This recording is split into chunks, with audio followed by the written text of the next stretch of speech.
Bonsoir tout le monde. Good evening, everyone. Sorry, we're a couple of minutes late. We're just finishing up the special council meeting. On était juste en train de finir la réunion spéciale qui a eu lieu à 5 heures. Alors, on est à la réunion régulière du 19 avril.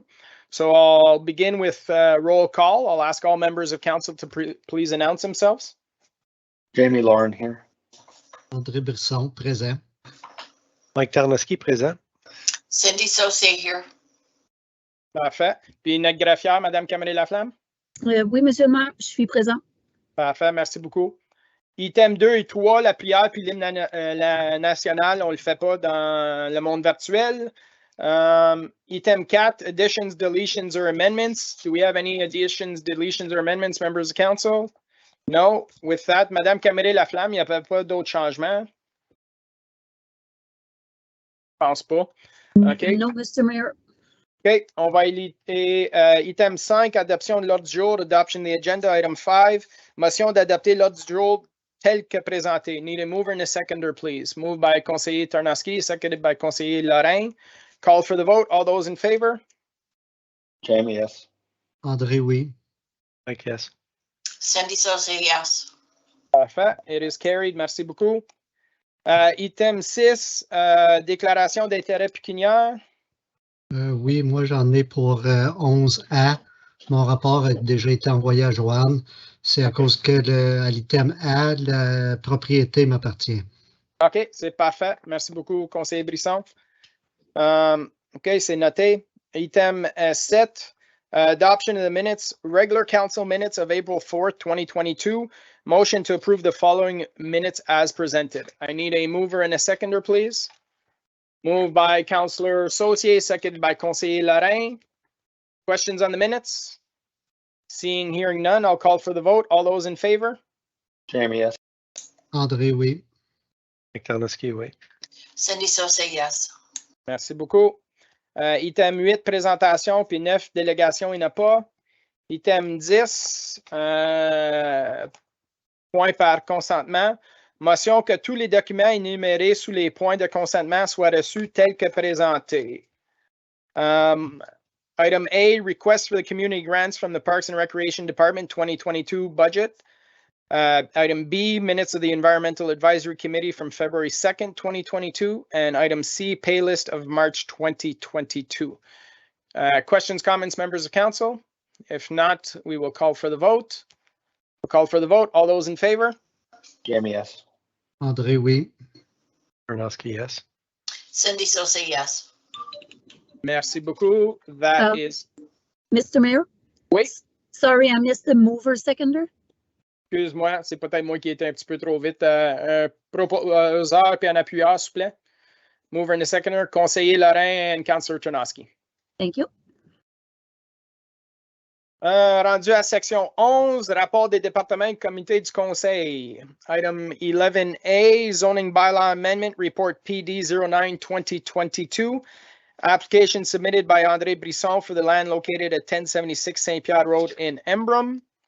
The council received report PD 09-2022 dated April 19, 2022 and approved the zoning bylaw amendment to amend the zoning from restricted agricultural A1 to commercial park CP for a portion of the property legally described as part of Lot 10 Concession 6. Need a questions, comments on this file? If not, it will be voted later on in the meeting. Okay, if there's a question, Conseiller Lorrain? I just didn't see whether this was separated or not, but I think it should be separated to allow Councillor Brisson to vote on the other stuff. Yeah, definitely. This item, Madame Cameron Laflamme, on va le sortir pour qu'il soit séparé. Parfait. Parfait. Anything else? If not, we will go continue to item B and we'll ask Conseiller Brisson to turn back his camera so we can see his face. Voilà. Item B, official plan amendment and zoning bylaw amendment report PD 12-2022. Demande soumise par Mathieu Malte, PDG d'Activar Hôtel, agissant en tant qu'agent autorisé pour maison interlude House et pour les terrains vacants situés au 1203 et 1211 Saint-Augustin en Brun, que le conseil reçoive le rapport PD 12-2022 daté du 19 avril 2022 et approuve comme recommandé par le comité consultatif sur l'aménagement du territoire et le département de l'aménagement du territoire la demande d'amendement au plan officiel et de la demande du changement de zonage pour les terrains connus comme étant 1203 et 1211 chemin Augustin pour ce qui suit. 1. Changer la désignation du plan officiel de la municipalité d'espace vert OS à multi-unité résidentielle. 2. Change the zoning bylaw from open space to residential 3, exception R354, to allow the construction of apartment building containing 24 residential units. The exemption would have the effect of limiting the proposed height to a maximum of 12 meters to maximum height limit of 3 stories, excluding the basement, allowing a daycare service accessory to the main use, allowing offices and community hall accessory to the main use, allowing a retail space, and allowing the reduction of the ratio used for the calculation of parking spaces to 1 parking for 2 residents. Questions, commentaires, membres du conseil? Councillor Saucier? Yeah, so on this file, I've expressed my concern about the loss of the green space at this, so I'm really not in favor of the rezoning of the area. Although I support the great work of Interlude House, I just have a problem with the loss of another green space. And I was thinking maybe up St. Pierre would have been a better location, especially if they're having commercial. And also the view for the Centre Huguel. It's, you know, then they're talking about fencing as well. And I think looking out and staring at a fence, I know seniors love to look out their window, and so I had a concern. And there's also a tree that was planted in that park from the library, also thanking their volunteers in 2010. It's quite a substantial tree. There's a plaque and everything. So that was, I believe, the Emblem branch that planted that tree. So just based on that, I'm going to ask that this be pulled, and I'd like to vote on it separately, please. Okay, perfect. Thank you very much. Any other questions, comments, members of council on this file?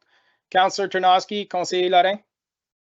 Okay, I'd just like to confirm that as we go through this process, if we are to vote and change the zoning, if for whatever reason the file doesn't come through or anything like that, it's just as easy to change it back, correct? Madame Tremblay, sur le conseil du jour ou notre conseil, si jamais ça arrive, si le projet ne va pas de l'avance, on pourrait tout le temps faire le même processus puis le remettre à espace vert. Madame Tremblay? Oui, c'est ça, Monsieur le maire. Donc, si la propriété n'est pas changée de zonage puis le projet ne va pas de l'avant à l'intérieur de 2 ans, la propriété nous revient. Donc, on va revenir propriétaire. Puis oui, le conseil du temps pourra décider de le laisser R3 ou de le retourner à Open Space. Parfait. Merci beaucoup. Councillor Lorrain? Yeah, I was just wondering, and I mean, I understand that the land has already been sold. And then there's obviously conditions, which this is one of them, is to get the zoning changed. If there are commemorative trees in this park, because I don't remember hearing that there were commemorative trees. I know that I had read a correspondence that there might have been one that was planted for the former mayor Gaston Patnaud as well in this park. That was something that I read in one of the correspondences. Can we verify if that's the case, and if so, where are they located? And if they're located on a spot that's on the exterior, can we look can we work with the proponent to see if we can at least keep these trees as part of their site plan? Or if they are not, then what can be done with these trees from a movement perspective to put them into another place to maintain the in name of those people? Great. Merci, Conseiller Lorrain. I think that's something we could verify when we get to that stage. That would be through the site plan, Madame Tremblay, to have those conversations. Yeah, I don't know if Madame Guittard knows exactly which tree it is, or maybe the library could identify. I'm not quite sure it could be moved, but it's, yeah, for sure something that could be looked at the time of the site plan. Okay. And I believe, if I remember well, when we did sell this piece of land, council did allocate $56,000, 10% of the sale to new trees. So perhaps it could also be used as part of a retransplanting of a certain, if possible, and at what cost. The council can have that discussion as well. Councillor Saucier? Yeah, the tree from the library has the plaque right at the base of it, so it's easily identifiable, and it's close to the centre, so it's near their pathway. And I think I mentioned before, I was present at the tree planting for Monsieur Bordeaux, and I don't remember a tree being planted for Gaston, but Gaston was the mayor at the time, and he planted the tree for Monsieur Bordeaux, and Madame Bordeaux was also present, and I was asked to attend. So there was family there at that event. So that is all I remember. I saw that letter also, Councillor Loran. Perhaps that resident was mistaken, that because I don't see a tree. And I think Monsieur Baudon's tree also had a plaque. Okay, so we can verify that when we get along further in the process, and if need be, staff can come back to council and advise what the situation is. Any other questions, members of council? Quelque chose d'autre à ajouter au rapport, Madame Tremblay? Non, merci, Monsieur le maire. No. Okay, merci beaucoup. Avec ça, we'll go to the next item, which is item C, Zoning Bylaw Amendment Report PD 16-2022. The council received report PD 16-2022 dated April 19, 2022, and approved the zoning bylaw amendment to change the zoning from residential 1R1 to residential 3R3 for the property known as 120 Mill Street to legalize 3 residential dwelling units. Questions, comments, members of council? No questions for members of council. Anything to add, Madame Tremblay? Non, merci, Monsieur le maire. Non? OK. On va aller au prochain item. Item D. Modification au règlement de zonage soumise par Jean-Guy Lapointe, agent pour les propriétaires Éric et Lucie Lasselle, pour la propriété connue comme étant le 1139 chemin Saint-Joseph à Embrun. Que le conseil reçoive le rapport PD 17-2022 daté du 19 avril 2022 et approuve la modification du règlement de zonage de zone agricole restreinte, exception 19, avec un agrégat minéral, réserve A1 19 AR, à zone agricole restreinte A1 pour la propriété en question. Ceci est une condition de la demande d'autorisation CUPR B036-2021. Questions, commentaires, membres du conseil? Questions, comments, members of council? Seeing, hearing none. Anything to add, Madame Tremblay? Non. Parfait. Merci beaucoup. On va aller à la prochaine item. Item E. Summary of sponsorships, advertising, and donations for 2021. Report FS 07-2022.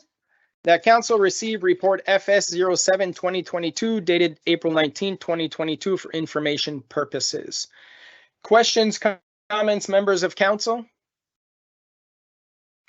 Seeing, hearing none. Anything to add, Monsieur Godin, Monsieur Oeger, à ce rapport? Merci, Monsieur le maire. Rien à ajouter. Oui, parfait. Merci beaucoup. Item F. Grant Applications Report 2021 Q4 Report FS 08 2022. The council received report FS 08 2022 dated April 19, 2022 for information purposes. Questions, commentaires, membres du conseil? Hearing, seeing none. Quelque chose à ajouter, Monsieur Auger? Non, merci.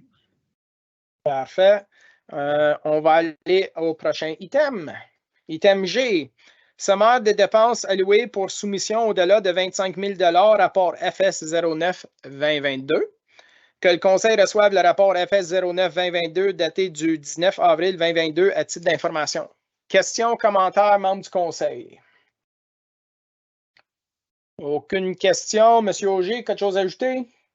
Non, merci. Parfait, merci. On va aller à prochain item, item H. Recreational Complex Financial Strategy Report FS 10 2022. The Council received Report FS 10 2022 dated April 19, 2022 and approved the proposed bylaw to establish a financial strategy to finance the new recreation complex. Questions, comments, members of Council? Councillor Lorrain. Yeah, so I know we're waiting for another report to come to us with from what we discussed last meeting with the cost of the recreation complex, the updated cost. If this gets approved this evening, is it simply a amendment to this if we needed to increase either one of the two components, or like what is the step? I just want to make sure that we fully understand going forward. Thank you very much, Conseiller Lorrain. Monsieur Godin, if I understand well, this is a bylaw we will put in place. So if ever we want to make changes, it'll actually come back to council, make changes to the actual bylaw, update the bylaw. C'est ça, Monsieur Godin, Monsieur Auger? Merci, Monsieur le maire. Donc oui, moi, c'était ma compréhension là, que n'importe quel changement au bylaw qui serait adopté ce soir là, faudrait revenir au Conseil. Great. Conseiller Lorrain, follow-up? No, perfect. I think this is a very sound financial plan that we've put in place, and this putting it in a bylaw as suggested by Conseiller Lorrain just cements the path that we've been on for the last few years, and will hopefully continue with the next mandate of the following council. To see that whether there's changes or not, that hopefully they still go down the same path, because it is something that we've worked very hard for to get to this point in time. Oh, merci. S'il n'y a pas rien d'autre, Monsieur Auger? Oui, merci, Monsieur le maire. Donc, je veux juste ajouter que dans le bylaw, on a modifié un terme un petit peu là, pour être consistant avec le terme qui a été utilisé dans le passé. Donc, en ce moment, c'est écrit Recreational Complex, mais on a changé à Recreation Complex. Donc, je voulais juste clarifier ça. Okay, so une couple de lettres de différence. I don't think it makes a big difference for the bylaw itself for members of council, so we should be good to go. With that, if there's no further questions or comments, on va aller à la prochaine item. Prochain item, c'est l'item I. Modification au budget d'infrastructure, rapport AM02-2022. Que le Conseil reçoive le rapport AM02-2022 daté du 19 avril 2022 à titre d'information. Questions, commentaires, membres du Conseil sur celle-là? S'il n'y a pas de questions, M. Godin, M. Auger, quelque chose à ajouter? Non, merci. OK. Item J. Item J. Amendment to the Traffic and Parking Bylaw Report, PIC 06-2022, to add a no parking area on Saint-Jacques Street in Embrun in front of l'École secondaire catholique Embrun. The Council receives report PIC 06-2022, dated April 19, 2022, and approve as recommended in this report the proposed amendment to the Traffic and Parking Bylaw 31-2004 to add a no parking area Monday to Friday between 8 a.m. and 4 p.m. on the east side of Saint-Jacques Road from the north entrance of 1261 Saint-Jacques Road to the driveway of 1287 Saint-Jacques Road in Embrun. Questions, comments, members of council on this one? Conseiller Brisson? Juste une petite correction dans le rapport. Ça dit qu'il y a une zone de pick-up, je peux dire, là, 10 minutes de parking juste pour ramasser, mais c'est sur le côté ouest de la rue et non est comme qui est écrit. Fait que c'est juste technicité. OK. Juste pour Madame Bourdeau, confirmation? Oui, c'est exact. C'est une erreur qu'il y a eu dans le rapport. C'est vraiment sur le côté ouest. OK. On va faire certain que l'erreur n'est pas la même dans le bylaw, faire certain qu'on le met sur le bon bord de la rue. Nice catch, conseiller Brisson. Ben, c'est juste que c'est ça, j'ai eu l'expérience, qu'est-ce que ça avait de l'air, cette rue-là, avec la charrue, puis tout ça, là. C'était vraiment pas beau quand il y a du parking sur ces deux bords, puis qu'il y a une banque, que le monde sont parqués plus dans la rue, là. Fait que c'est une nécessité pour la safety, oui. Parfait, merci. Councillor Ternowski, and then conseiller Lorrain. Oui, ça serait juste en guise d'information, s'il vous plaît, juste pour savoir, est-ce qu'on sait si le nombre d'étudiants a augmenté drastiquement depuis quelques années, ce qui causerait this increase in number of cars there? I just wanted to get some context. Both my kids went to that school, and yes, there was a lot of activity. At start or end of school, but it was never really that bad. So I just wanted some additional context. I'm not against this, but I just want to be sure that I'm fully aware of the rationale. Thank you. Thank you, Councillor Ternowski. Madame Bourdeau, maybe it's just more kids have cars now. Well, there's that, and there's also the fact that the school parking lot is not used at capacity because they don't want to be stuck behind the buses, and so they park on the street to get out faster. OK. Parfait. Councillor Lorrain and conseiller Brisson. Yeah, so just a question. So on the east side, so right in front of the school, there's a drop-off zone where people can drop off their kids. West side. Sorry, that's what conseiller Brisson is saying. It's not the east side, it's the west side in front of the school. Okay, so in front of the school, they're dropping their kids off, but it's the east side on the other side of the street that we want blocked, that they don't want parking on. Now, is that at the end of the school day where parents are lined up to pick up their kids? They won't be able to park on that side, or is it throughout the entire day that the cars are there the whole time? Is it to eliminate the cars on both sides at pickup time? Is that the objective, or is the objective just to not have anyone park there for a longer duration than 10 minutes or at all? Madame Bourdeau? The intent is not to have cars parked there during the school hours. So they use the school parking lot instead.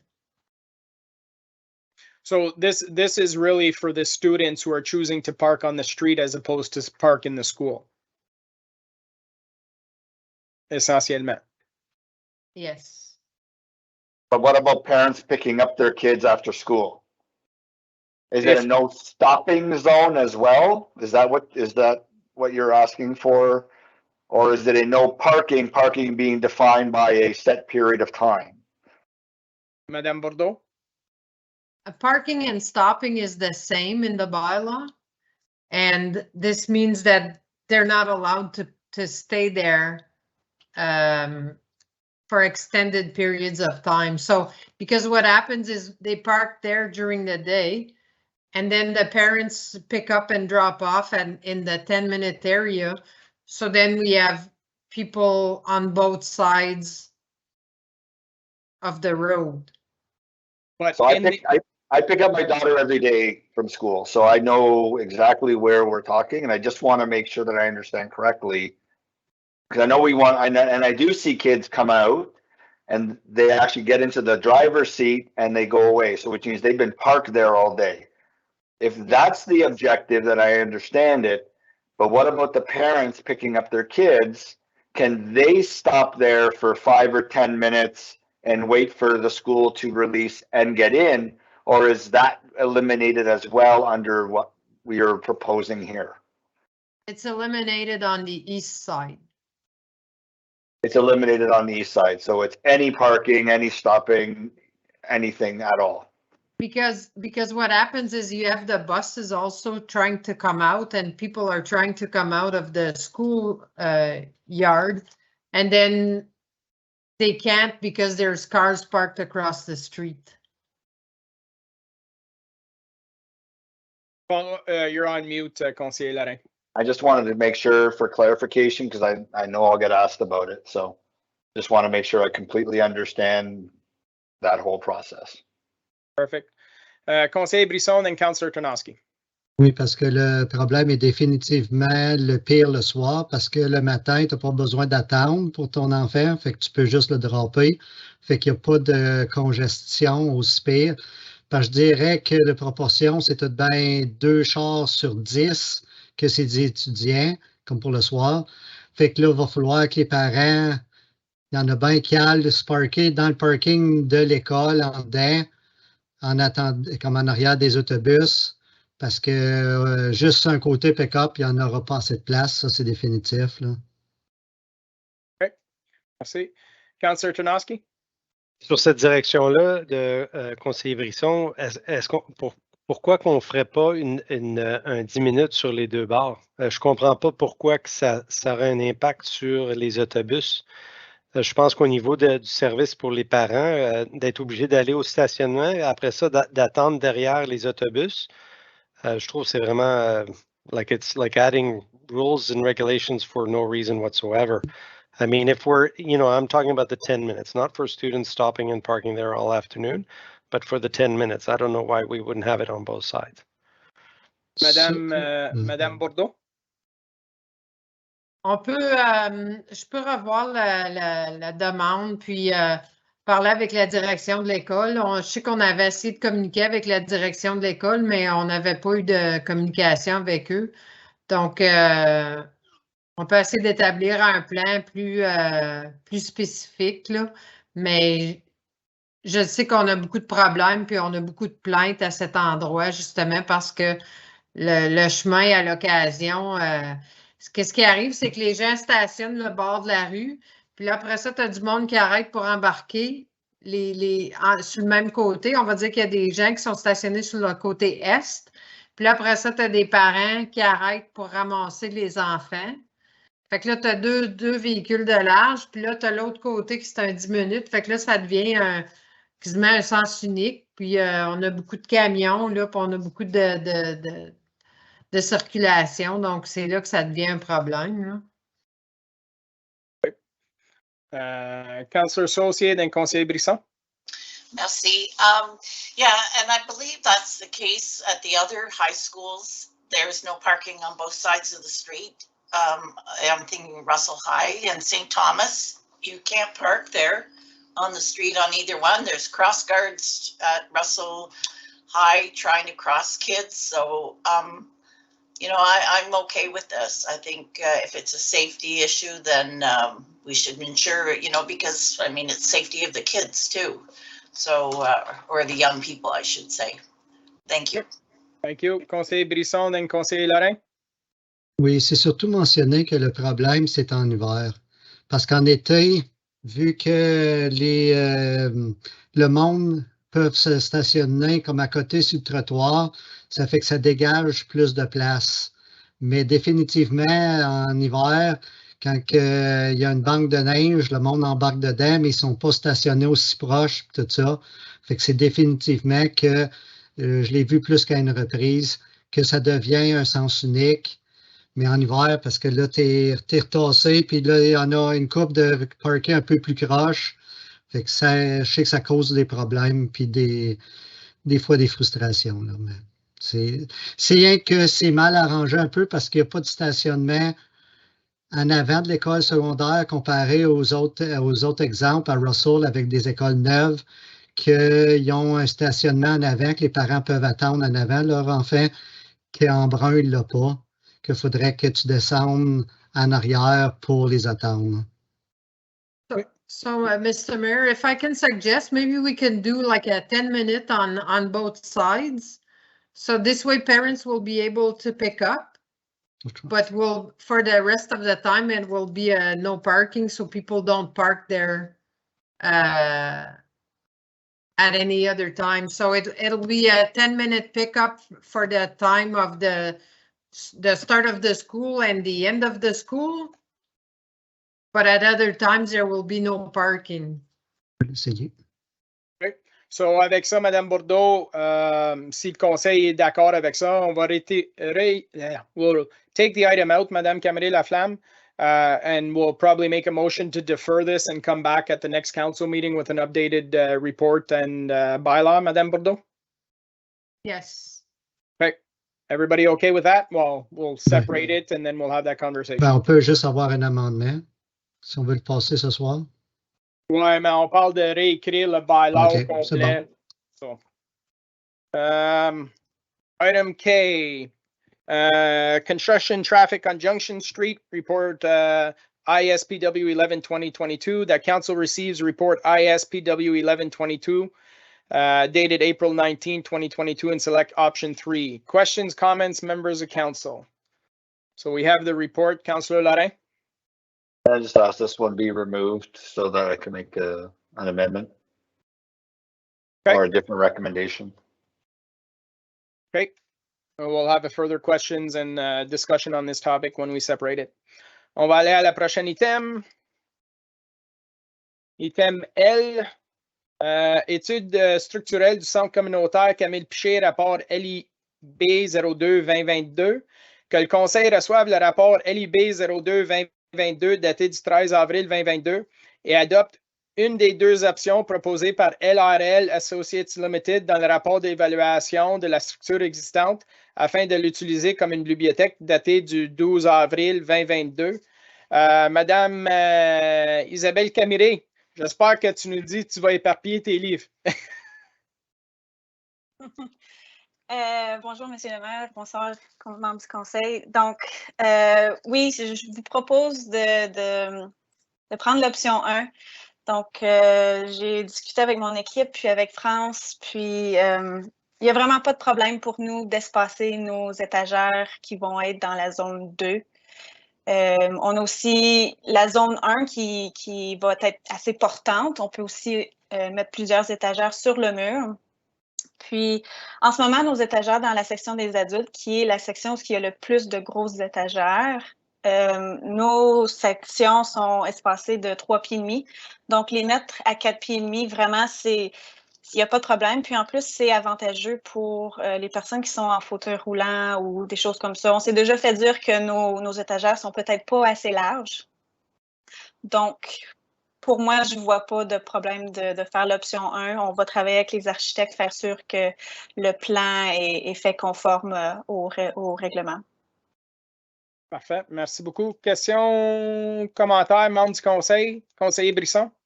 Puis c'est sûr qu'en ayant, si on peut avoir les livres plus comme en arrière de la salle, comme proche d'où qui est à stage, tout ça, ben, comme direct en arrière, d'où qui entoure la salle de l'âge d'or, tu as plus de support parce que tu as un mur de support aussi là, puis plus proche. Fait que non, moi aussi, j'aime mieux l'option 1 que dépenser un paquet d'argent pour le remettre. Puis, merci. Merci beaucoup. Ben, je veux dire, on parlait de quoi? 500 à 700 000 $, possiblement à plus. Ça, c'est de l'argent qui peut être investi dans les changements de l'architecture de la bâtisse pour embellir la bâtisse comme une nouvelle bibliothèque. So, je pense que c'est money well saved because we're going to be spending it somewhere else. Parfait. Alors, merci beaucoup, Madame Caméré. Je ne sais pas si M. Godin, tu avais quelque chose à ajouter là-dessus. Merci, M. le maire. Bonsoir, charmant du conseil. Non, merci, Mme Caméré. Puis juste peut-être une suggestion qu'on veut peut-être ajuster la résolution juste pour identifier l'option qui est choisie par le conseil. Donc, ça vaut peut-être la peine de faire un amendement à cette recommandation, je pense. Parfait. Alors, on va séparer cet item-là aussi, Mme Caméré-Laflamme. Avec ça, merci beaucoup. On va aller à la prochaine item. Item M, Use of Municipal Resources Policy for Election Purposes. Report CL03-2022. The council receives report CL03-2022 dated April 19, 2022 and approves the proposed bylaw for the use of municipal resources policy for election purposes and repeal the previous bylaw 2018-052. Questions, comments, members of council? If you don't, Councillor Tarnowski. I was just wondering, what are the working hours so I could put my signs up outside of the working hours? I'm just kidding. Any other questions or comments, members of council? Conseiller Lorrain. Just a clarification, I guess, under the terms equipment or other resources. So if somebody is campaigning, they can't have a copy of the budget with them or a copy of a newsletter that went out to everybody? Is that what I'm reading here? I don't think that's the intent, but Madame Caméré-Laflamme, could you clarify that? Yes, Mr. Mayor, Councillor Lorrain. So is this part of the policy you're referring to, just to make sure we're at the same place? I'm looking at the report, The the report? bullets. No member shall use the facilities, equipment, supplies, services, staff, or other resources of the municipality, including newsletters and budgets for any election campaign or campaign-related activities.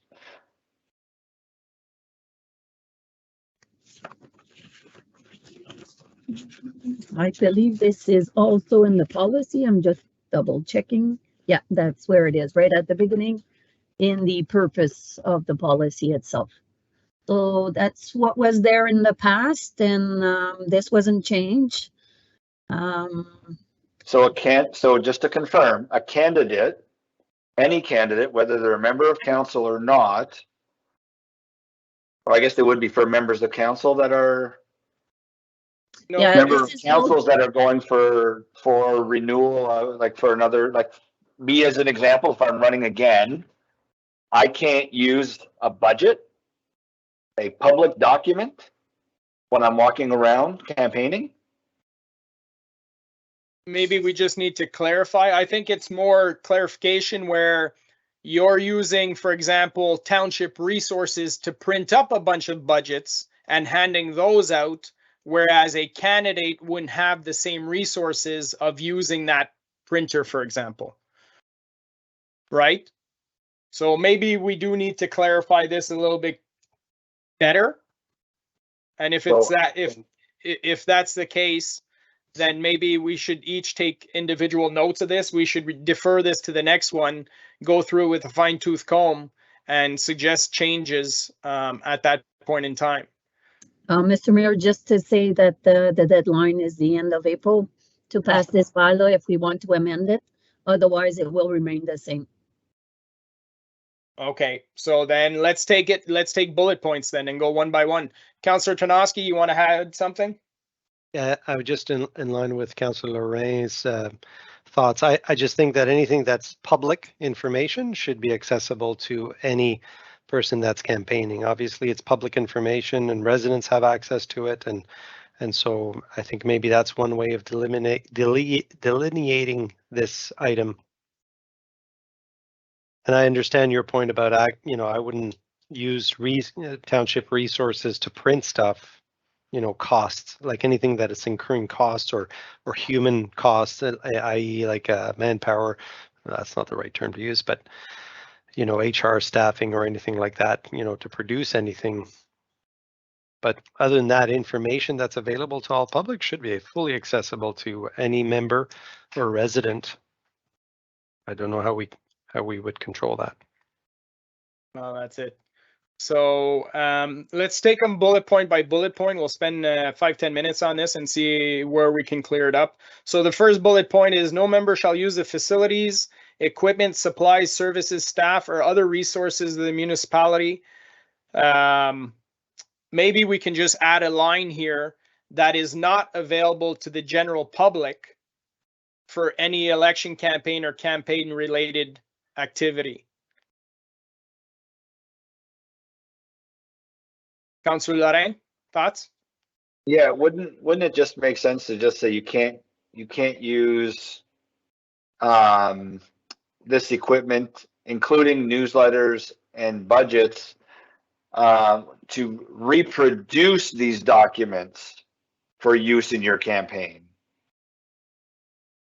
Or, you know what I mean? Like you can't use municipal like I can't go to the township and print these off. But if I'm doing it from my own personal office and I wanted to print off a budget sheet or a piece of the budget presentation that I want to carry with me and hand out if somebody wants to see it, I should be allowed to print that off with my own campaign resources. Yes. And under this, if I'm reading this correctly, like if I wanted to make copies of this newsletter, and you can't really see it because it's blurred, my screen is, but I have a bunch of these newsletters. They're mine, I kept them. Why can't I print those off and have them as information for people if they're asking for information, right? I just want to make sure, just the way it's written, and I know this was already written in there, and it's probably something we probably should have looked at before, but if I'm reading it to the letter of what it's worded, maybe the intent isn't there, but if I read it this way, then I'm kind of handcuffing members of council to not use budget documents and newsletters, while others, candidates, are not limited to that, and they can use them and reproduce them and present them as information. So, well, this just to clarify, this applies to candidates as well. In the scope portion of the policy, there's that change where it says in blue, member candidates is there as well. So that's why I say no member shall use the facilities, equipment, supplies, services, staff, or other resources of the municipality, including newsletters and budgets, that is not available to the general public for any election campaign or because the budget, the newsletters, all that stuff would be available to the general public. But for example, if it's a printer at the office, that's not available to the general public. Therefore, we could not use it. Would that be acceptable as a change? yeah, that would be fine. Or other resources of the municipality for reproduction of newsletters and budgets, maybe, as an example. I'm just trying to keep it as simple as possible. So, Madame Camille-Laflamme, if you can track the suggestion, we'll go to the next bullet point. No member shall undertake campaign-related activities on municipal property during regular working hours. I think we're okay with that one. I don't get it. Sorry.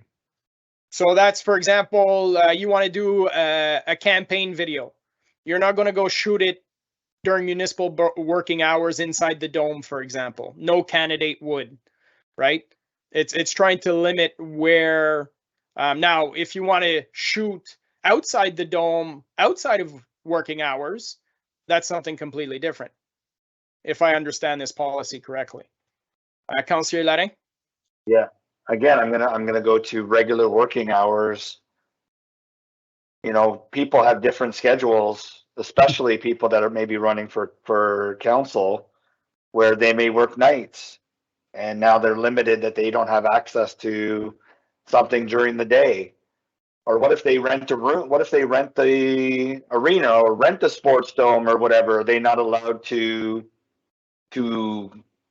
rent facilities from us for the purpose of their campaign? So do we want to simply strike that out completely?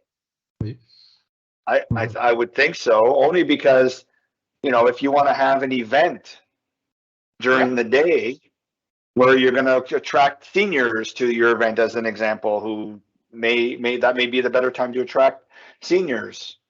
Yeah, no, good point. And, yeah, everybody okay? We'll remove that second bullet point then. Right. Well, we're going to vote on these anyways, but we're keeping track of these changes. Can I go back to number 1 for a second? The first one, the first bullet? Yeah. Some of us, members of council, might have jackets, shirts, sweaters, or whatever. Are those incorporated into this first one as well? Even though you're a sitting member of council, are you allowed to have a township jacket on, a dome, sports dome, sweater, anything that has that on it, or is that included in the bullet number 1 in terms of equipment, supplies, resources? I wouldn't say a piece of clothing is a resource. I'd say it's a piece of clothing, so I don't think that would apply. Just want to make sure we all understand the same information. Yeah, Councillor Tarnowski? I think Councillor Lorraine brings up a really good point. I think it does if we're talking about fairness. Me walking around with my councillor jacket, it's maybe not as fair for an incumbent that wasn't in the seat beforehand. So I don't know. Like I recognize you've got that coat that says mayor, that leather coat. If we're trying to be transparent and fair with every person that wants to run for that position, I don't know. Maybe that's something to consider. Well, could be potentially, but that could be that, we could even take, how far do we take it, right? Yeah. Counselor has a sign that says he's a counselor, currently a counselor. He can't say that anymore because he's advertising that he's a counselor. Saying re-elect, well, that's indicating you currently are where somebody is not. So, I mean, you could keep diving down the rabbit hole with this stuff. That would never end. So I think it's a reality. Incumbents do have advantages in that sense, but it's a disadvantage as well because we can be attacked on our track record for the last 4, 8, 12, 16 years, right? So I don't see clothing as being an issue because, again, when we're talking about campaigning, but a member of council could be at an event having a shirt or jacket on. Somebody's talking just regular politics. Oh, campaign conversation comes up. Oh, do I have to take my jacket off to talk to you now because I'm not supposed to wear it, right? So we have to have some common sense in this one. So I think clothing is, we understand that it's not part of the policy here. So we said the second one, we were okay with striking it out. The third one, no member shall use the services of persons during hours in which those persons receive any compensation from the municipality or representing the municipality, including volunteers and appointees. So if I understand this properly, we're basically saying during working hours, people who are paid by the township cannot be helping out. Is that my interpretation, Madame Camry-Laflamme? Like if somebody's being paid by the township, they're not helping us during their campaign of working hours when they're actually being paid by the township. So what they do on their own time is up to them, but specifically in regards to this item. Is everybody interpreting that the same way? I see heads nodding. Okay. We'll move on.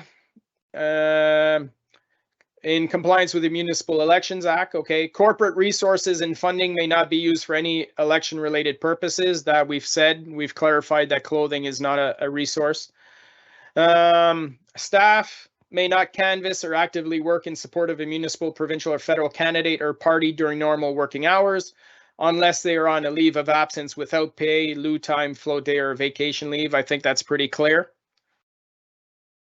Next, members of council shall not use their constituency office or any municipally provided facilities for any election related purposes, which includes displaying any election related material in the office. So I'm the one with the office. I can't put a big sign in my window at township that says vote for me. That being said, Councillor Lorrain brought up a good point earlier. What if a member of council rented a hall, for example, to hold an event? Based on this, municipality provided facilities, I think we should maybe add something that was not, use of their constituency office or any municipality provided facilities which were not rented for any election-related purposes. Councillor Tarnowski? I think the safe way to go around a lot of these is to say, like, if it's accessible to the public, like if a person that's not a councillor could rent that facility, then it's a fair, like it's a level playing field. Yeah, I think, do we have to specify it as long as everybody understands it? Everybody okay with that? If it's, you know, obviously, for example, if I decide to use council chambers to hold an event, it's not a chamber that's available for rent. That is an advantage to me that nobody else has, then it would break this policy. But if one of us or a candidate can rent the room above the arena, then that's not an issue, okay? Use of municipal equipment and or other municipal resources for any election-related purposes unless the municipal equipment and or resources are available for such use by the public generally and the member of council is receiving no special preference with respect to its use.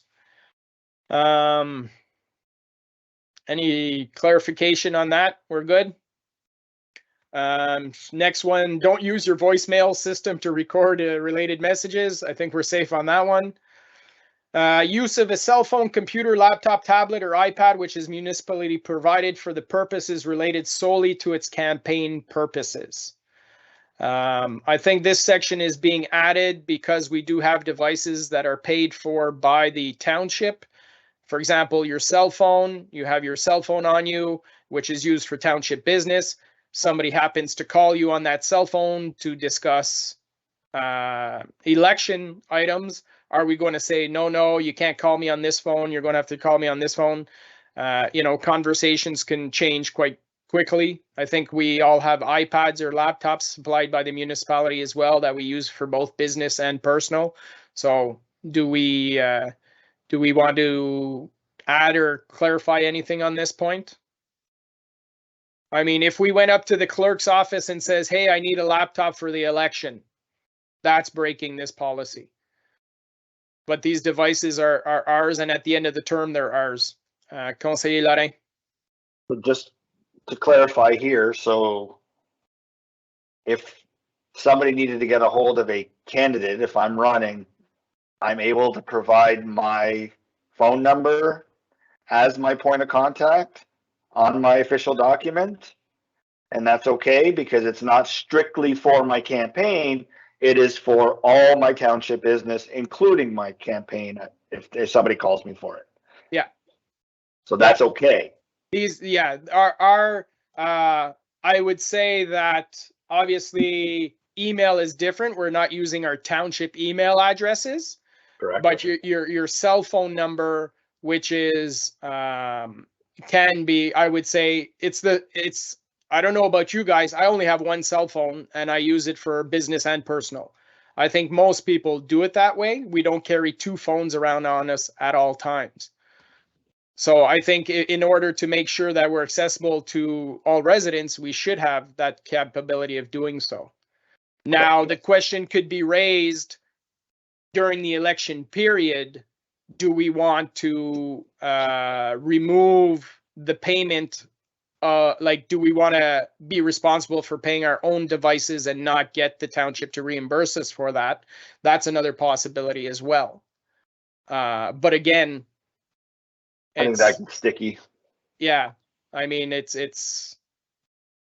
okay. Councillor Tarnowski?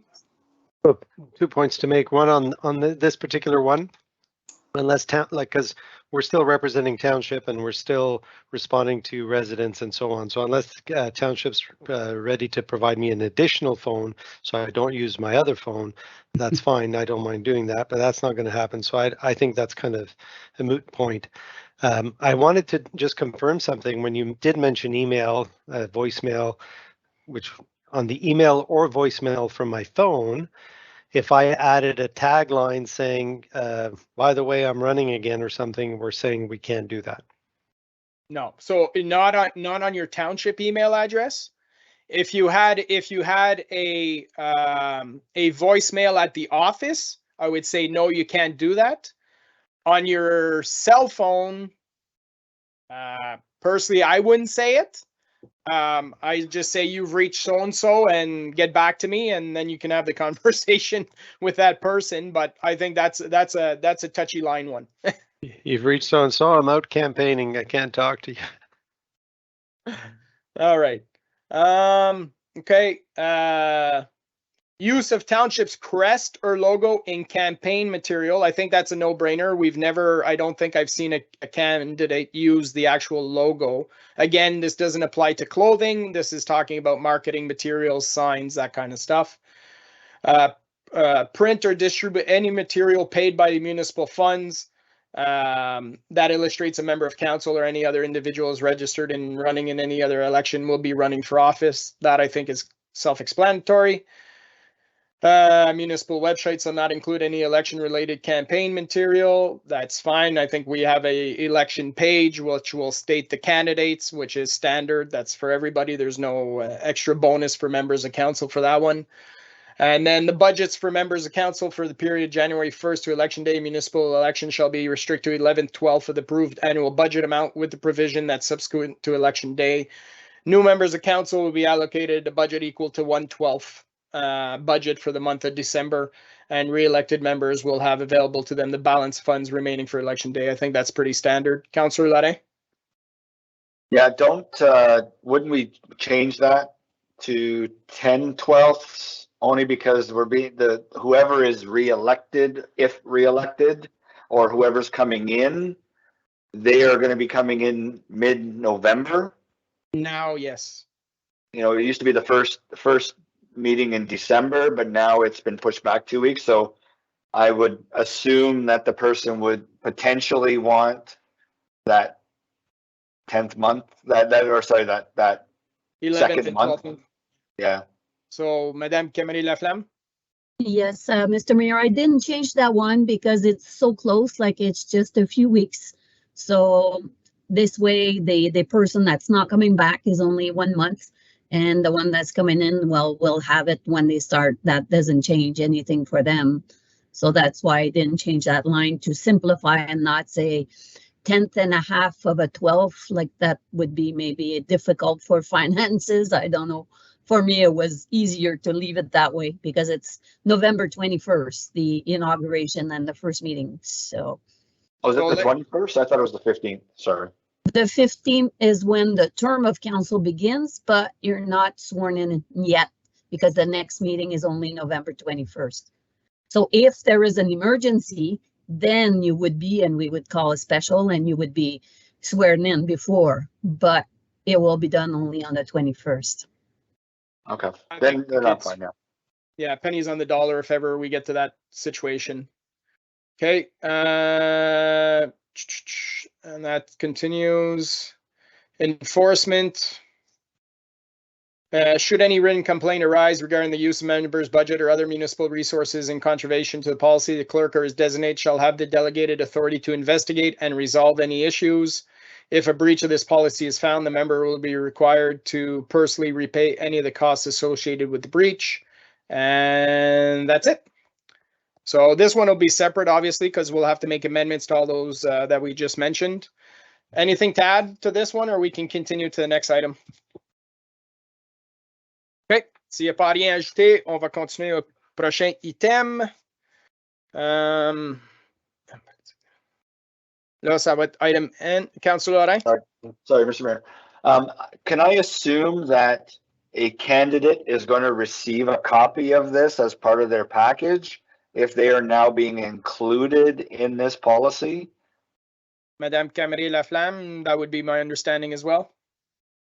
Yes, and I believe it was in the past as well. So we'll make sure to add it if it wasn't there for sure. Okay, perfect. Thank you very much. Prochain item item M, Market Study on Staff and Council Remuneration, Report CAO 08-2022. The Council received Report CAO 08-2022 dated April 19, 2022 for the Market Study on Staff and Council Remuneration and directs the interim CAO to proceed with the study. Questions, comments, members of council on this one? This was a discussion that we had to move this forward. Anything to add, Monsieur Godin? Merci, Monsieur Maire. Okay, no further questions. We'll move on. Item N.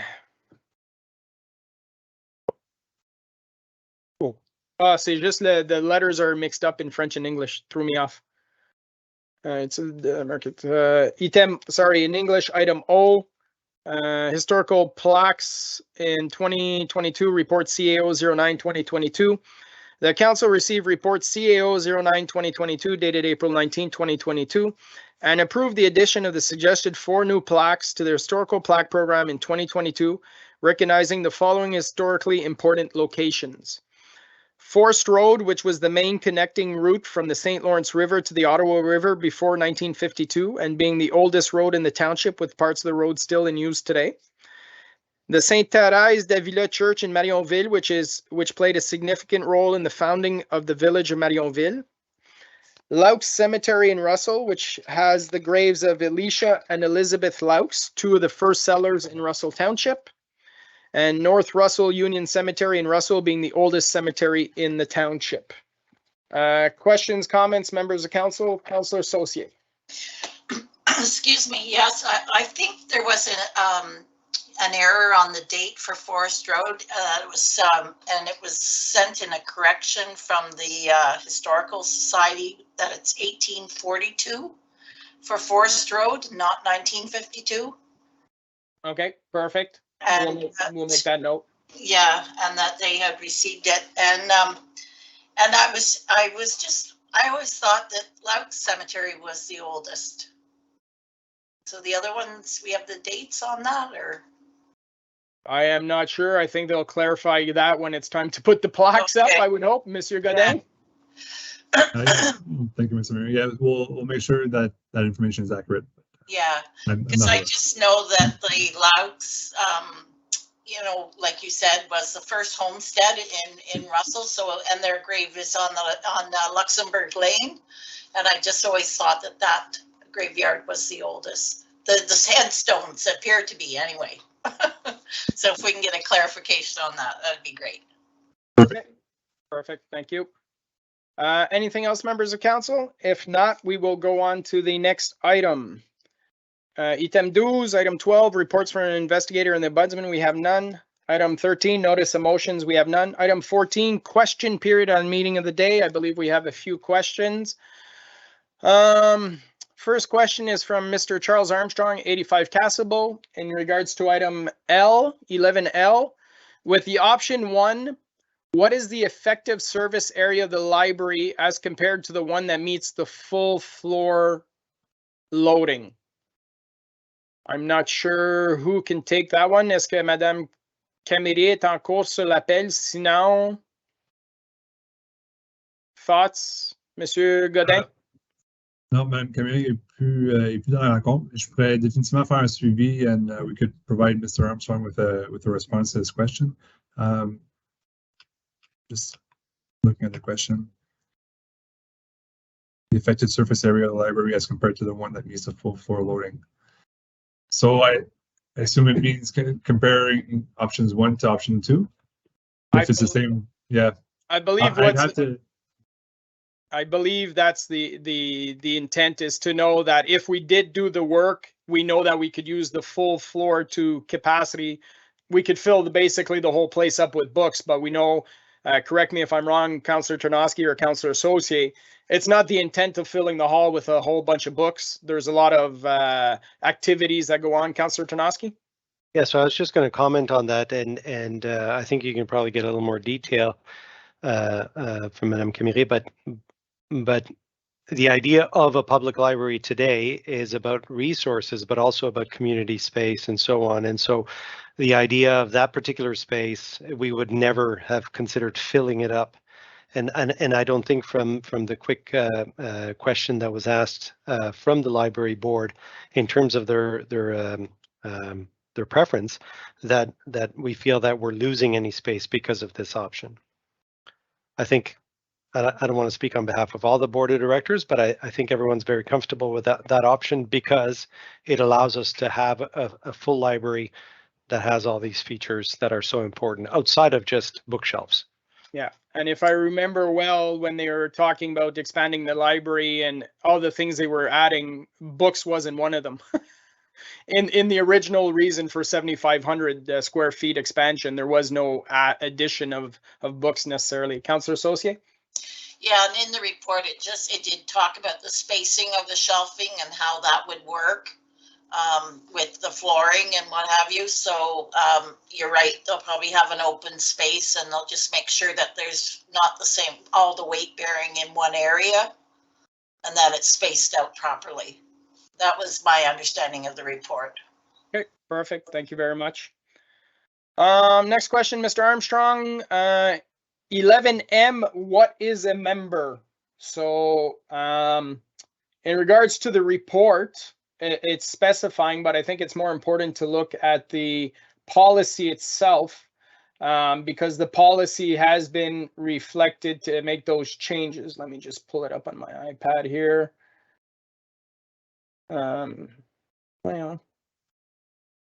So the scope, the policy applies to all members of council, including an acclaimed member or a member not seeking re-election, employees of the township, candidates, political parties, constituency association, registered third parties, and persons or groups supporting or opposing a question on ballot, as well as anyone acting on their behalf. So if you're asking me what a member is, I think it's members relating to members of council, including a member or a member not seeking re-election. However, the scope of the policy has been changed to encompass everybody else that was just mentioned. And the next is just a comment. Mr. Mayor? Yes. I think Mr. Armstrong could probably correct me if I'm wrong, but every single one of the bullets that is there, it talks about no member shall, no member shall. Well, if member is limited to council members, then what about everybody else that is listed in the top section of the scope? Are they allowed to then? I think that's where he's getting. That's where he's getting at. Yeah. So what I think is when we make the amendments, when we talk about the first amendment we should be doing is this policy applies to all members, which include all the following description. And that way, it's basically applies to everybody in that description. Members is defined as all of these people in this report. Yes. So I think that might be the clarification that is being asked for there. Okay, perfect, good point. And item 11M, how can a candidate ensure that my colleagues, or again, sorry, Mr. Armstrong, 85 Castleboat, how can a candidate ensure that my colleagues and or employees working under my direction adhere to this policy? If a citizen wished to state his or her support for a candidate. I'm not sure I quite understand that one. If a citizen wishes to state, I mean, any thoughts on this one, guys? Councillor Lorrain? Yeah, I guess this has got to be something for Monsieur Godin to ensure that staff are not speaking about the elections, I guess, or individual candidates at work. You know, how does the candidate ensure that people are not during working hours, municipal staff aren't saying, well, I'm going to support so-and-so in the election. Who are you supporting? Oh, well, you know, this person is good. I think you should support them because of this.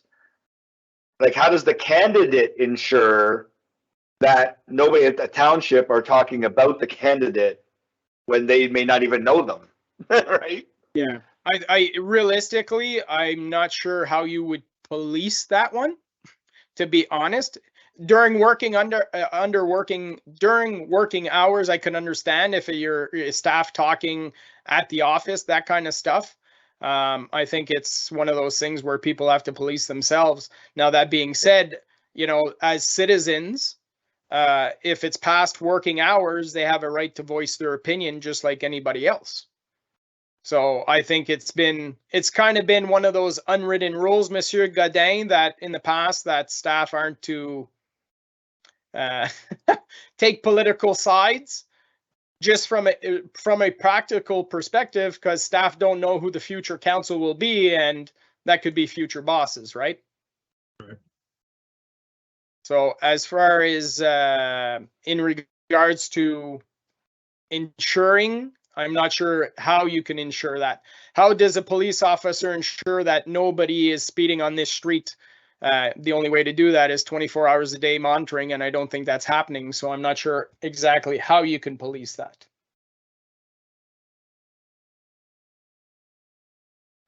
So here's a question, Mr. Mayor. Yep.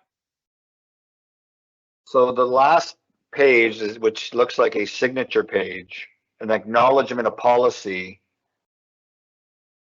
because every municipal employee is attached to this policy, do they all have to sign this? And every potential candidate? I mean, that's what we're suggesting here, employees of the township. So just to be clear, and I think all members of council know this, member of councils only have one staff member, and that's Monsieur Godin at this point in time. Our CAO is the only staff member, and as individuals, we do not have the authority to tell staff what to do. It's only council as a whole, right? So I'm not sure how we want to go this way.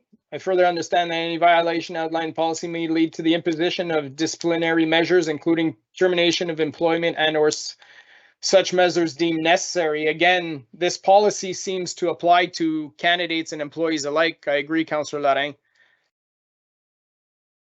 This is why I said, you know, this was passed in 2018. You know, maybe we didn't do our job at the time to review it properly, but this is a requirement, Madame Camré-Laflamme, to have this policy in place. Well, Mr. Mayor, there is a note, like I indicated in the report, I believe.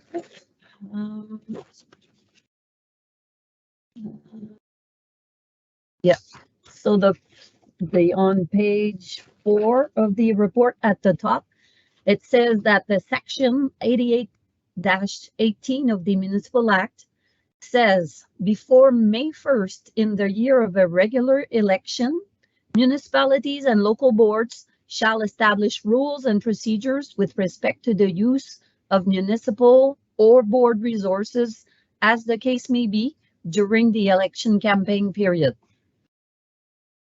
Okay, so go ahead, Councillor Lorrain. Sorry. I don't know how then we add employees of the township, candidates, political parties, and everyone else, and expect them to sign something at the bottom when that page at the end only seems to be subject to a council member. Right? I think we're trying to lump everybody together to make it fair for everybody, but I think this policy is supposed to strictly be for sitting council members, not for candidates, because candidates wouldn't use municipal materials. Only sitting council members would. So I think by adding those parties to this policy, we're convoluting something, or we're complicating it. If it was just for me as a council member, then yes, as the only person is Monsieur Godin, who would technically work under us, then yeah, then we wouldn't go to Monsieur Godin at that point for those types of things, I guess, right? So just want to make sure that we're doing the right thing and not complicating it. Yeah, I would, Monsieur Godin, tu avais quelque chose à ajouter? Because my suggestion is at this point in time that this should be really pulled out, you know, cleaned up. We could have a special meeting. You know, we're talking like once it's cleaned up, I think the policy is, as you mentioned, it's very over convoluted. It could be a simple, you know, 3-4 paragraphs just to meet the requirements of the act, and that's it. That's all. Mr. Mayor, may I have a suggestion? Right. So what about if the first paragraph in the scope, the one that was added, is just removed and left as it was before? This was only taken from another municipality, so I have no problem if we want to remove it, because employees will get a copy of this this policy as well at the same time as I will send it to council. So if that simplifies everything, we can just remove that part. Right. Monsieur Godin. Merci, Mr. Mayor. I was going to suggest the same thing. I'm pretty sure in reading the policy, it does seem to be geared towards the rules for council members regarding their I don't want to say unfair, but the access to municipal facilities that other candidates might not have. I don't think it's really related to employees. We do have in our employee code of conduct some items there that dictate what employees are allowed to do and what they're not allowed to do. So I think what Mme. Camille Laflamme is suggesting would probably clarify that ambiguity there. Yeah, but I think that it's not like I don't want to rush through this, approve something that we haven't gone through a fine-tooth comb. I think that unfortunately, you know, I'd love to say that we don't have to call a special for this unless members of council want to, you know, make some changes and stuff. But I think that it could essentially be brought down to through 3 paragraphs, and that would be it. And if that's the case, we're talking about a 15-minute special council meeting that we can do virtually just to approve it to meet the timeline. Conseiller Lorrain? I agree with that. Okay, so Madame Camille Laflamme will remove this item. I think it is removed, and we'll just defer it to a special council meeting, and then staff can work on cleaning it up. I can provide some feedback as well, and then we'll be able to call a special council meeting, and we'll make ourselves available for that one. Okay, thank you very much, Mr. Armstrong, for raising those questions and made for some interesting discussions and some added thought to the conversation. With that, following those questions, we move on to resolutions. So a motion that council approve all recommendations listed on the agenda under item 11, reports from departments and council committees. I need a mover and seconder to put that on the floor, and then we'll remove the items with an amendment. Councillor Tarnowski, Councillor Saucier. Puis on enlève quel item, Madame Camille Laflamme? Mr. Mayor, I noted A, B, G like Joanne, J, I guess J, that is. right. J like Joanne, K, L, and M like mother. Okay, about half. Okay. So, an amendment to remove A, B, J, K, L, and M. I need a mover and a seconder for that amendment. Moved by Councillor Tarnowski, seconded by Conseiller Brisson. Everybody okay to remove those items? Jamie, Call for the vote. André, oui. I guess. Am I Cindy? muted? No, you said it. Cindy? Okay. Cindy's yes. Okay, perfect. So those items are removed. So we'll vote on everything except A, B, J, K, L, and M. Call for the vote. Jamie, yes. André, oui. I guess. Cindy Saucier, yes. Perfect. All those are carried. We will go to item A, which is the zoning bylaw amendment report PD09-2022. I see that Councillor Brisson has turned off his camera because he was in he declared a conflict of interest on this one. I need a mover and a seconder to put on the floor. Moved by Councillor Tarnowski, seconded by Conseiller Lorrain. Questions, comments on this one at all? No. I'll call for the vote then. Jamie, yes. I guess. Cindy, yes. Perfect. It is carried. Thank you. Item B is the official plan amendment and zoning bylaw amendment in regards to Le Projet Maison Interlude. I need a mover and a seconder to put it on the floor. Moved by Conseiller Lorrain, seconded by Conseiller Brisson. Questions, comments on this one? Seeing none, hearing none, I'll call for the vote. Jamie, yes. André, oui. Yes. Cindy Saucier, no. And could I have a recorded vote, please?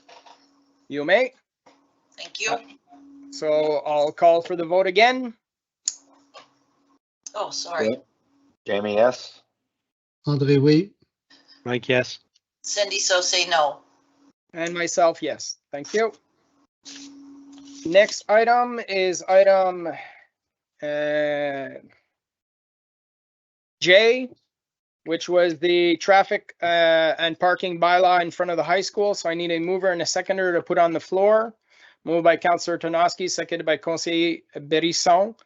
I believe we fell on deferring this item until the next council meeting, and Madame Bourdeau and Madame Camille-Laflamme will be able to bring something forward. So I need a mover and a seconder for the motion to defer. Moved by Conseiller Larin, seconded for Councillor Tarnowski. I'll call for the vote on the motion to defer. Jamie, yes. André, oui. Mike, oui. Cindy, so say yes. Perfect, carried. Item K, the construction traffic report on Junction Street. I need a mover and a seconder to put on the floor. Moved by Councillor Saucier, seconded by Conseiller Larin. Conseiller Larin, I think you wanted to make a change. Yeah, I guess at the, if I can ask for clarification on what the difference between the signs that are already there and your suggestion for item 2 are the different construction signs, install temporary no construction signs to replace the small ones. Are there bigger signs that you have that could go up at each end of the streets?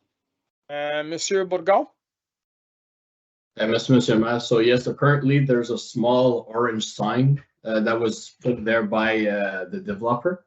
So since now that segment of street, it's owned by the township, we could make a bigger sign to make it more clear to truck drivers that that section of road is not to be used by construction traffic. Okay. Well, there's actually 3 of them in the development right now. There's one at the corner of Settlement Lane and York Crossing. There's one at the corner of Central Park and Junction, and then there was one also at the other end of Junction at Station Trail. So although while I would have liked the bollards to have been incorporated for the safety of the kids, at least having the larger construction signs to me is a fallback. So I'm going to ask that an amendment be made and that we choose option 2 rather than option 3, and I'll move that. Moved by Conseiller Larin. Do we have a seconder for that? And then we can discuss that item. Seconded by Councillor Saucier. Questions, thoughts, members of council on that item? Councillor Saucier? Yeah, so I was just curious, Monsieur Bourdeau, or Bourgon, is the ballards not more effective in for the trucks to not want to go down there over a sign? I'm just wondering if they'll ignore the sign. Mr. Bourgon? They may ignore the sign as they may ignore the bollards. I'm following basically the plan that was presented to council last year. Again, as administration, we're following our policy or the why we install bollards, and that's how you see those options in front of council tonight. Right. Because they certainly slow traffic down.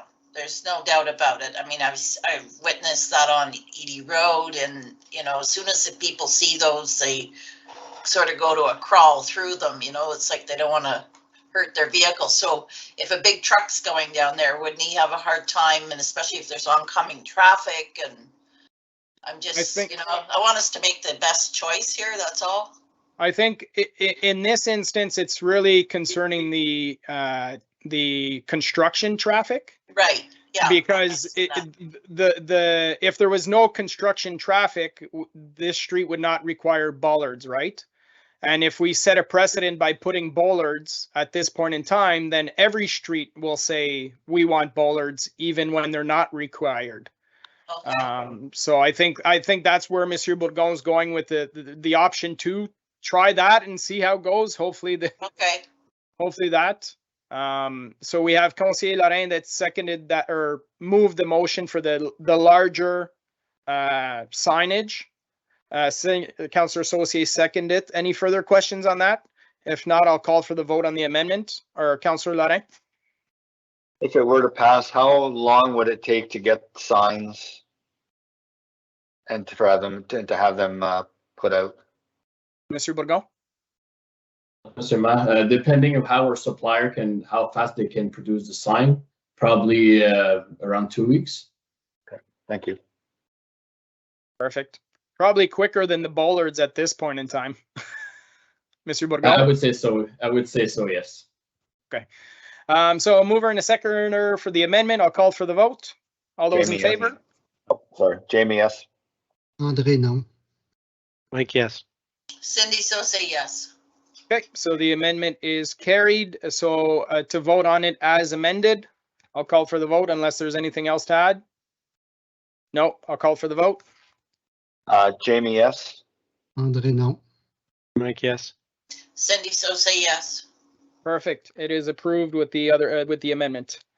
Next item is item L.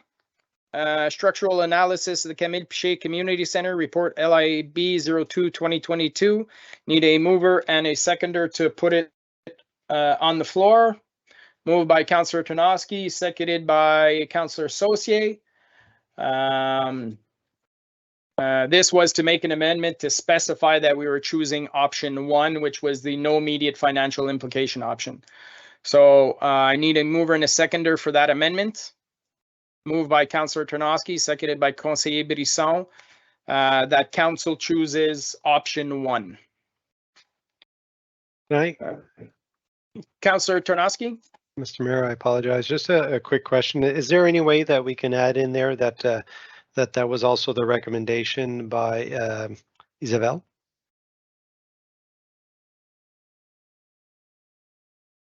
Just to say that is the recommendation that came from the library as well? Well, it was, yeah, I guess that, what I would say is the resolution reads as follows. The council receives report LIB 02-2022 dated April 13th, 2022 and approve one of the 2 options proposed by LRL Associates in their evaluation of existing structure for the use of the library report dated April 12th, 2022. The amendment, I think, should remove that paragraph completely and state that council received report LIB 02-2022 dated April 13, 2022 and approves based on the interim library CAO recommendation option 1 as indicated in the report. Thank you. Everybody's okay with that? So we have that amendment was Councillor Tarnowski and Councillor Saucier. So I'll call for the vote on that amendment.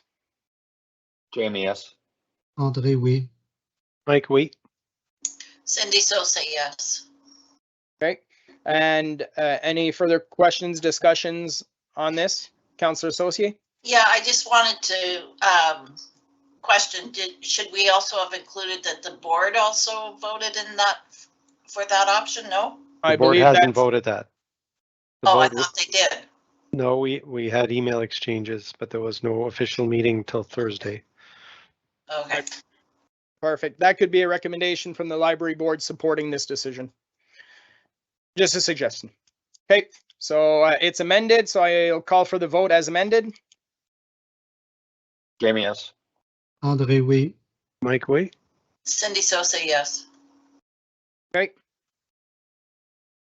And the next item is item M. Oh yeah, the use of municipal resources policy for election purposes.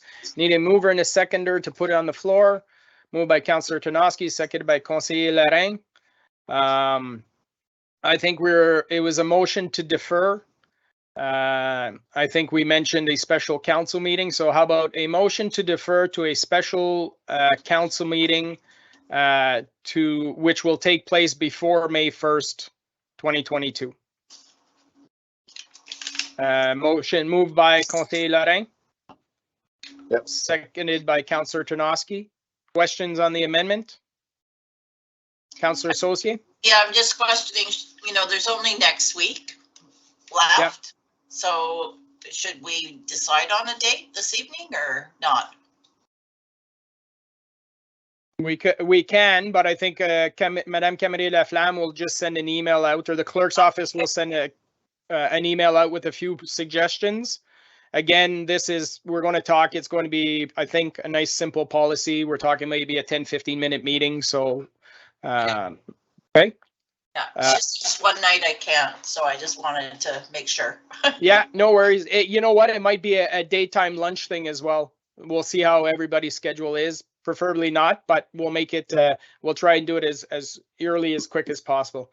So a motion to defer. It's a mover and a seconder. I'll call for the vote on the motion to defer. Jamie, yes. André, oui. Mike, wait. Cindy Sosa, yes. Perfect. With that, we are going into the bylaws section. Motion that council approve bylaw 2022-40 to 2022-47 inclusively for first, second, and third reading as listed on the agenda. I believe that we'll have to do this in two sections. We'll have to remove item 1, which is the bylaw 1076 Saint-Pierre, parce que Monsieur Brisson will have to step away from that one. The bylaw amendment were okay. The Saint-Augustin en Brun were okay. Mill Street were okay. Saint-Joseph, on était correct. Rec Complex Strategy were okay. Traffic bylaw, on va être obligé de la séparer aussi parce que celle-là, il n'a pas été approuvé. And number 7 and 8 as well. 7 and 8 were deferred. Or no, sorry. Oh, 7 and 8, and then the schedule is 8. Okay.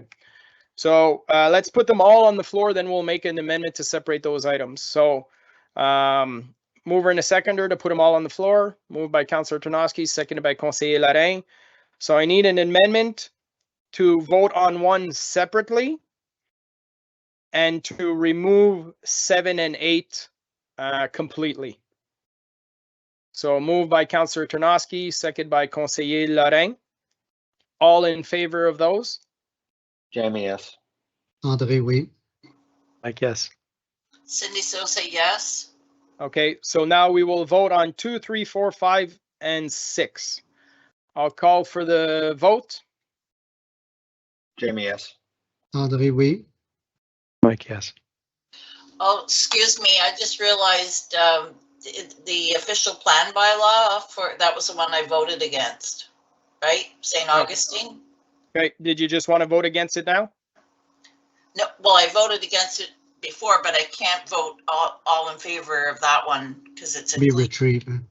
So you would like to amend the amendment to remove that one as well? Yes, please. Okay. I just saw it there. So Madame Camille Laflamme, so c'est de voter 1 et 3 séparément, puis 7 et 8 complètement. Okay, the mover and the seconder of the amendment were okay with that? Mr. Mayor? Yes. Wasn't it the official plan? Or No, it was number 2 Saint-Augustin. instead of 3? So it was 3? 3, yeah. So 1 and 3 will be voted on separately. Okay. And 7 and 8 removed completely. Everybody's okay with that. So we're voting on 2, 4, 5, and 6.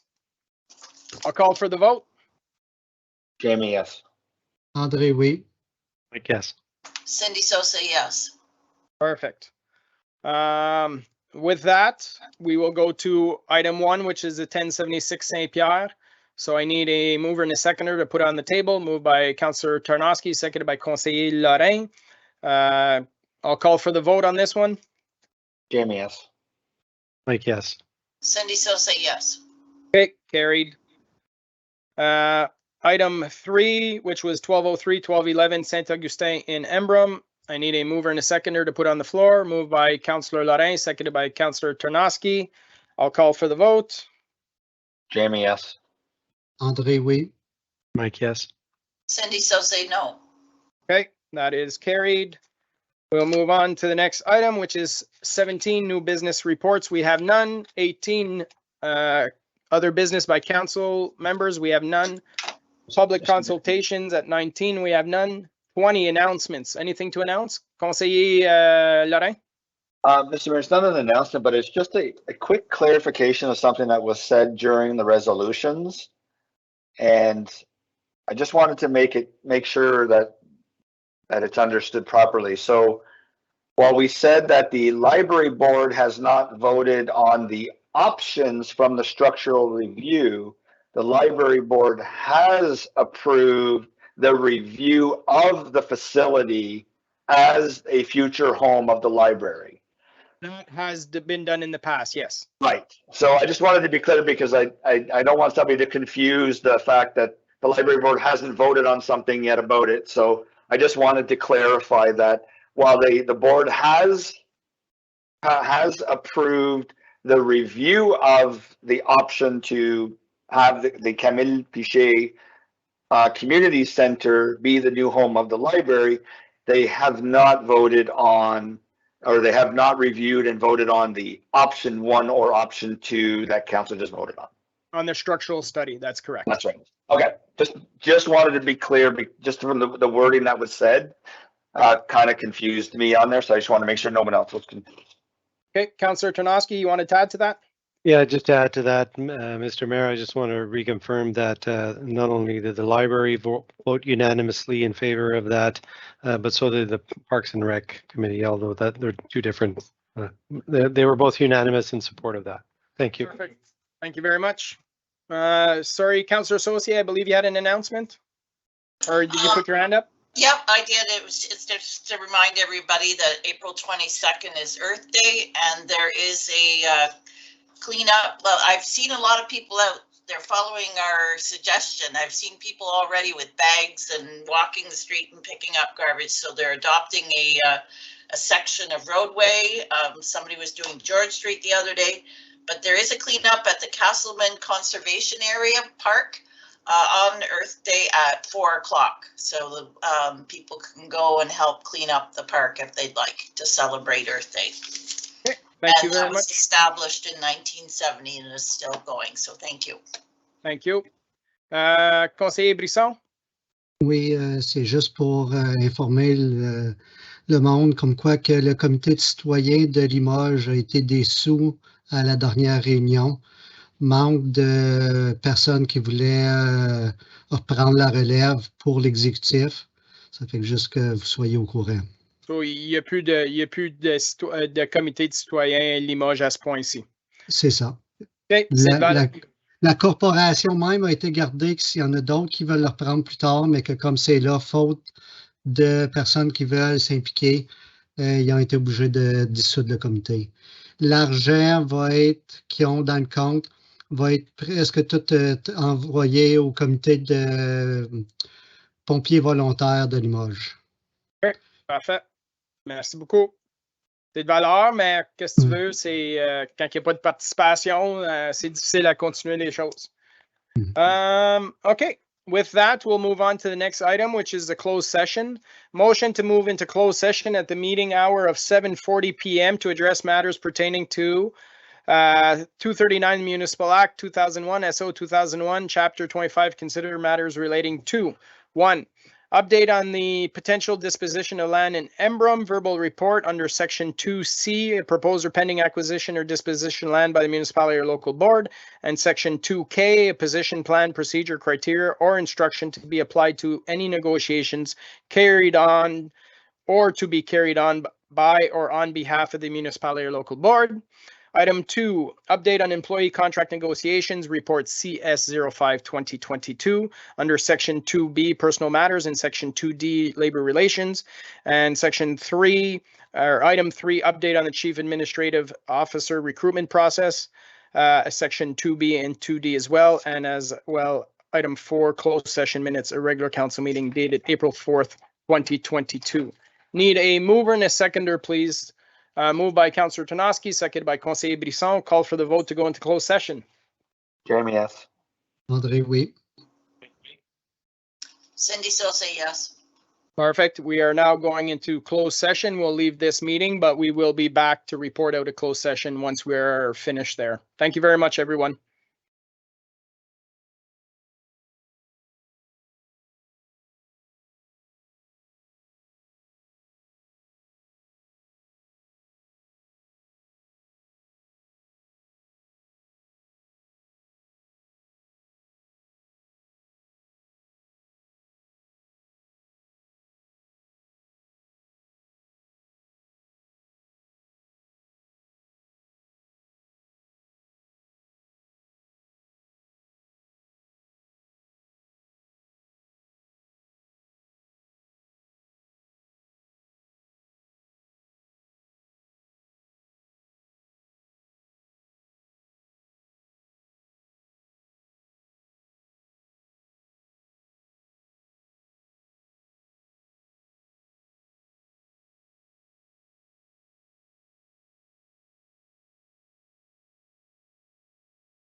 It's funny, I was wondering how many people would still be on the call, and it seems like everybody's still here. Well, I'm talking. Je vois tous les noms des chefs de département, puis the chief, everybody's still waiting on this. That doesn't happen too often. All right. Who are we waiting for? Je pense que tout le monde, tous les membres du conseil are back, so we'll just do roll call for the record. Jamie Lauren here. André ici. Mike Présent. Tarnowski présent. Cindy Saucé here. Okay, thank you very much. And Madame Camille Laflamme is back with us as well. Yes, Mr. Mayor, I'm Okay, so we're going to 21B, report at a closed session. So the first item was the, under section 2C and 2K, update on potential disposition of land in Embrun. Council was briefed on the subject, and that was it. Item section 2B and D, update on employee contract negotiations. Council was briefed on the subject, and as a result of the closed session, the following motion was presented for council's consideration. And that motion is that council receive report CS 05-2022 dated April 19, 2022, and approve bylaw 2022-048 for a first, second, and third reading as follows. Being 2022-048 being a bylaw updating the list of officers for the Embrun and Russell Fire Departments, and that Chief Bruce Armstrong be nominated for a one-year contract as the full-time fire chief of both departments, with the possibility of extending for a second year, and that the additional costs of about $30,000 be funded by the HR reserve for $25,000 and the HR benefits reserve for $5,000. And I need a mover and a seconder for this, please. Moved by Councillor Saucier, seconded for Conseiller Lorrain. Questions, comments? Call for the vote. All those in favor? Oh, Jamie, sorry, yes. just for the record, call for a recorded vote. Jamie, yes. André, oui. Mike Tarnowski, oui. Cindy Saucé, yes. And myself, yes. I believe Chief Armstrong is still on the call. Chief, if you could just turn your camera on for a minute so I can see. There we go, Chief. So, Chief, on behalf of council, thank you very much for taking this role on. We know that it's a transitional role for you. We know there's a lot of work, and we appreciate you stepping up and being able to help transition the fire departments into that next stage of evolution based on our master plan. Council has full confidence in your abilities, and we respect all the work you've done and will do for us in this coming term. So thank you very much, Chief. It's much appreciated. With that, we will move on to the third item, which I think everybody's pretty much waiting for, which is update on the Chief Administrative Officer recruitment process. Council was briefed on the subject, and as a result of the closed session, the following motion was presented for Council's consideration. That Council proceeds with the whoops.